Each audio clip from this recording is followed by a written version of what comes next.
Theatre बंद रहेंगे, जब तक नए क्वायद नहीं बन जाते, कुछ ज़वाबित नहीं बन जाते। क्लैप ले, जो सबसे बड़ा लाफ्टर ले, वो चाहे माँ बहन की गाली दे के ले, मेयार नहीं रहा कि किस चीज़ पे क्लैप ली है। लड़कियों का मतलब कारोबार जो गलत कारोबार करता है, उसकी कॉल आई मुझे, सर एक कुड़ी है बड़ी अच्छी मेरे को, ते उन्होंने ड्रामिया च लै आओ।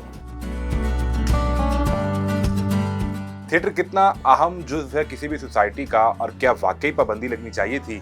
हमारे साथ senior theatre artist Tahir Anjum साहब मौजूद हैं। ताहिर साहब, बहुत शुक्रिया आपके वक्त का। आपकी मेहरबानी कि आपने अपना जो हमारे एक माशरती बहुत बड़ा इशू है ये थिएटर, इस पे प्रोग्राम करने का जो आपने फैसला किया। मुझे सबसे पहले ये बताएं कि हमने ये सुनना शुरू हुआ कि कुछ आर्टिस्ट पर पाबंदी लगाई जाएगी, कुछ डांसर्स पर पाबंदी लगेगी जो फोहश डांस करते हैं या फोहश बात करते हैं, विच इज़ जस्टिफाइड, ठीक है, लगनी भी चाहिए। फिर अचानक ऐसा क्या हुआ कि थिएटर ही बंद कर दिया गया? ये किस तरह डेवलप हुई सारी सिचुएशन? जब चीज़ें क्लियर हुई, जो हमारे मिनिस्टर हैं आमिर मीर साहब, वो उनमें खूबी है कि अपने काम के साथ वो बड़े सिंसियर होते हैं। तो चाहे इंटरिम गवर्नमेंट है, जिम्मेदारी तो उनकी है ना कि वो हमारे आर्ट एंड कल्चर को देखें। तो स्टार्ट में उनकी भी यही जो राय थी कि आर्टिस्टों पे पाबंदी लगनी चाहिए जो फोहश बात करते हैं या फोहश रक्स करती हैं लड़कियां। तो जब वो इसकी इन्वेस्टिगेशन में गया, तो जब मामलात खुलते गए तो पता चला कि इनका 25% कसूर है और 75% जो है थिएटर ठेकेदारों का, प्रोड्यूसर्स और ये जो ऑनर होते हैं, ये जो जिनके हाथों में इनकी लगामें होती हैं इन आर्टिस्टों की, उनका कसूर है। इस वजह से फिर उन्हें पंजाब भर के थिएटर बंद करने पड़े। ये जो पाबंदी लगाई गई फिर थिएटर पे, इस पे प्रोड्यूसर्स ने भी प्रेस कॉन्फ्रेंसेस की, आपने भी प्रेस कॉन्फ्रेंस की, माना चंद साहब इसमें बैठे हुए थे। आप क्या समझते हैं कि ये मुनासिब बात थी, लग जानी चाहिए थी? मसले का हल यही है कि आप थिएटर के दरवाजे बंद कर दें?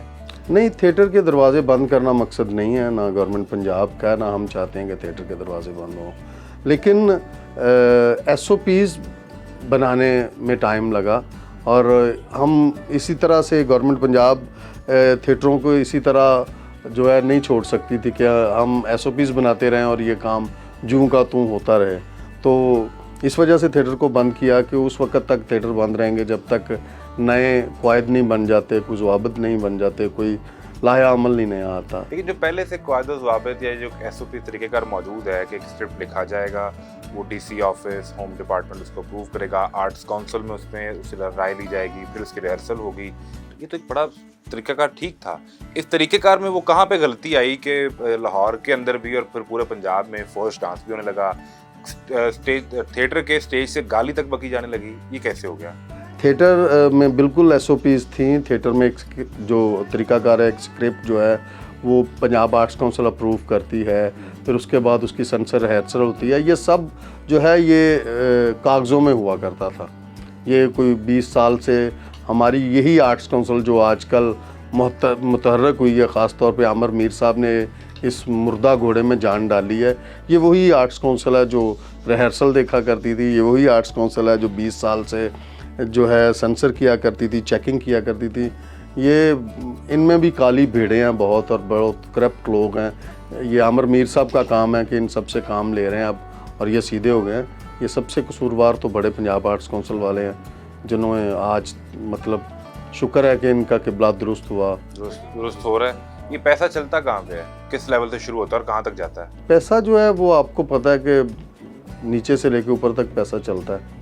तो Punjab arts council, home department, DCO, ये मतलब ख़ास तौर पे जो अब हमारे कमिश्नर साहब हैं लाहौर के, उन्हें पता ही नहीं है कि नीचे क्या हो रहा है। नीचे ज़रा ध्यान रखना चाहिए, अपनी मर्जी से डंडा फेरना चाहिए। हाँ अच्छा, ये मुझे सबसे पहले तो ये बताएं कि थिएटर के अंदर अगर कोई शख्स आता है तो वो किस तरह वो प्रोड्यूसर देखता है कि मैंने इसका कितना रेट देना है या इसकी कितनी कीमत देनी है, और उस पर डिसाइड होता है कि कितनी क्लैप लेता है ये? आज से कोई 25 साल पहले जो प्रोड्यूसर होता था वो आर्टिस्ट को उसके काम से चेक किया जाता था, और आज भी आर्टिस्ट को अपने काम से चेक किया जाता है, लेकिन काम में फ़र्क आ गया, काम का मेयार बदल गया। हाँ, उस वक्त परफॉर्मेंस चेक की जाती थी, जिस तरह से मस्ताना साहब थे, बब्बू साहब थे, सोहेल अहमद साहब थे, ये भी कभी ये स्टूडेंट हुआ करते थे। जब ये स्टार बने हैं तो ये अपने काम के काम की वजह से स्टार बने, तो उनका काम चेक होता था, फिर उनका मार्केट में उनकी वैल्यू चेक होती थी, फिर उनके पैसे बढ़ते थे। तो अब तो जो है कोई मेयार नहीं रहा, कोई तराजू, कोई वज़न नहीं रहा। जो क्लैप ले, जो सबसे बड़ा लाफ्टर ले, वो चाहे माँ बहन की गाली दे के ले, चाहे वो लड़की अपने कपड़े उतार के क्लैप ले, तो अब मेयार नहीं रहा कि किस चीज़ पे क्लैप ली है। मुझे ये बताएं कि जो थिएटर पे एक खातून आती हैं और वो डांस करती हैं, रक्स करती हैं, ये लोग कहाँ से आते हैं? प्रोड्यूसर ने किस तरह वो तराश के ढूंढ के लाते हैं? क्या ये लाहौर के बाहर से आ रहे होते हैं? किस तरह ये प्रोसेस होता है? ये बहुत अच्छा सवाल किया। एक टाइम था कि बागे जनाब ओपन एयर थिएटर एक अकेडमी की शक्ल थी। वहाँ आर्टिस्ट जो नए एक्टर आते थे ओपन एयर थिएटर में आया करते थे, वहाँ पे काम सीखा करते थे। पंजाब आर्ट्स काउंसिल का वो एक ओपन एयर थिएटर बागे जनाब के बाद।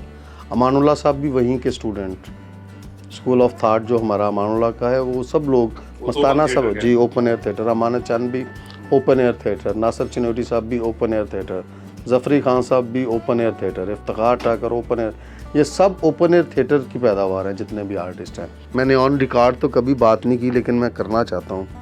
एक बंदा था जो लड़कियों का मतलब कारोबार, जो गलत कारोबार करता है, फैसलाबाद में बड़ा उसका नाम था उस बंदे का, मैं नाम नहीं लूँगा।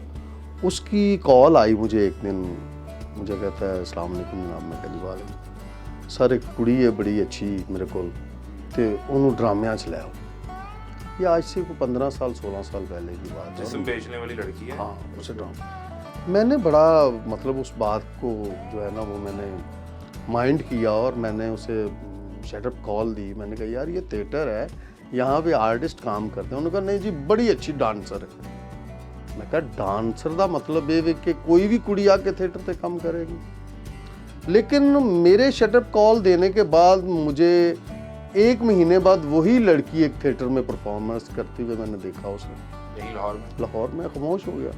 फिर वो जो है बारिश का पहला कतरा समझते हैं कि वो, उसके बाद पता नहीं कहाँ से लड़कियाँ, मुझे तो पता नहीं। मेरे साथ लड़कियाँ काम कर रही होती हैं 3-4, मुझे नहीं पता कि ये कौन है। अब ये जो एक दफ़ा पाबंदी लगी, थिएटर बंद किया गया, इसके बाद अब क्या बेहतरी आना शुरू हो जाएगी? उम्मीद है? बहुत उम्मीद है। मैं यकीन करें कि जिस दिन ये मामला स्टार्ट हुए थे, मेरा जो माइंड था कुछ और कह रहा था, लेकिन जो ही काम चलता गया और मेरी मशावरत और मेरी मुलाकातें गवर्नमेंट पंजाब के कुछ ओहदेदारों से और ख़ास तौर पे आमिर मीर साहब और सेक्रेटरी इंफॉर्मेशन अली नवाज साहब से हुई, और उनका जो मैंने अरादा और थिएटर के हवाले से उनके जो मंसूबे और थिएटर को बेहतर बनाने के लिए उनमें जो एक जज्बा था वो देखा, और मैंने कहा कि अब थिएटर मेरा ख्याल है कि बेहतर हो जाएंगे। वो हो गया। अच्छा, एक तनकीद जो है ना, वो अब आप सीनियर आर्टिस्ट जितने भी हैं उसमें आप भी हैं, ठाकुर साहब हैं, कैसर पिया हैं, आप सब ने टीवी कर लिया। अब उसमें तनकीद ये होती है कि या तो टीवी में बहुत पैसे थे, आप लोग वहाँ चले गए और आपने अपना घर, अपना स्कूल जहाँ से शुरू किया उस थिएटर को भूल गए, और उसके बाद थिएटर का जो हाल हुआ किसी ने मुड़ के नहीं देखा। हमने टीवी जो है वो पैसों के लिए ज्वाइन नहीं किया किसी ने भी, ना ठाकर ने, ना विकी साहब ने, ना कैसर पिया ने, ना किसी और आर्टिस्ट ने। ये अपने दिल की तस्कीन के लिए, अपनी रूह के लिए, ठीक है। हम इस गलाजत में उतरते जा रहे थे, हमें भी सुकून चाहिए। हमने जो काम सीखा है, जब तक वो हम 2 घंटे नहीं करेंगे तो हमें सुकून नहीं आएगा। तो वो टीवी एक अच्छा प्लेटफॉर्म है, वहाँ पे परफॉर्मेंस होती है, अच्छी बातें होती हैं, सेंसर बातें होती हैं। नहीं, इसकी वजह क्या है? क्या ये थिएटर में इसमें पैसा इतना ज़्यादा है कि वो इन लोगों से? नहीं, ये जो है ना, ये इक़्तिदार चाहते हैं, ये होल्ड चाहते हैं, ये आर्टिस्टों पे हावी रहना चाहते हैं। ये तो अब मुंह की खानी पड़ी इन्हें कि वो जो ये क्या करते हैं कि जो बदमाशों को लेके आते हैं, वो 8 दिन बाद बेचारे वो भी फनकारों के फैन हो जाते हैं क्या समझे? तो वो फिर नए बदमाश ले आते हैं, फिर पुराने चले जाते हैं, फिर नए आ जाते हैं। तो प्रोड्यूसर क्या थिएटर का हिटलर होता है? हाँ, वो हिटलर बनना चाहते हैं, हिटलर नहीं होता। प्रोड्यूसर बेसिकली ड्रामे का, थिएटर का, आर्टिस्टों का बाप होता है। ये प्रोड्यूसर नहीं है।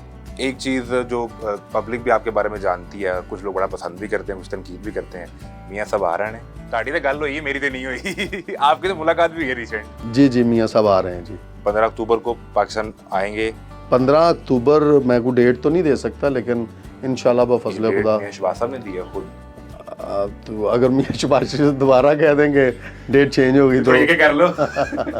नहीं, वो मैं तो नहीं डेट दे सकता, लेकिन मियाँ नवाज शरीफ साहब आ रहे हैं। तो आपके इलेक्शन से पहले आ रहे हैं। इलेक्शन से पहले आ रहे हैं। ये जो कुर्बत है मियाँ साहब से, इसकी कोई एक खास वजह क्या है? इतनी मोहब्बत क्यों है?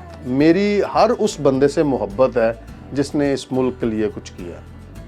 मैं अभी मेरी पार्टी जो है उसको ये बात पसंद आए या ना आए, मैं यहाँ परवेज़ इलाही साहब की एक बात करना चाहता हूँ। जिस दिन 1122 स्टार्ट हुई थी ना, यकीन करें मैंने चौधरी ज़हूर इलाही रोड की तरफ मुंह करके सलूट किया। आखिरी चीज़ ये बता दें कि सारे जो सीनियर आर्टिस्ट हैं ये बड़ी फिल्में कर रहे हैं, इंडियन पंजाबी फिल्में कर रहे हैं। कोई ऑफर है, जा रहे हैं, कोई स्क्रिप्ट पढ़ लिया है, कोई प्लान है ऐसा भी या नहीं? इंडिया की फिल्म करने का जब सोचता हूँ, इंडिया को ऐसी हरकत करता है दिल चढ़ जाता है। हम मैं कोशिश कर रहा था कि कोई इंडिया की फिल्म करा तो गदर 2 आ गई।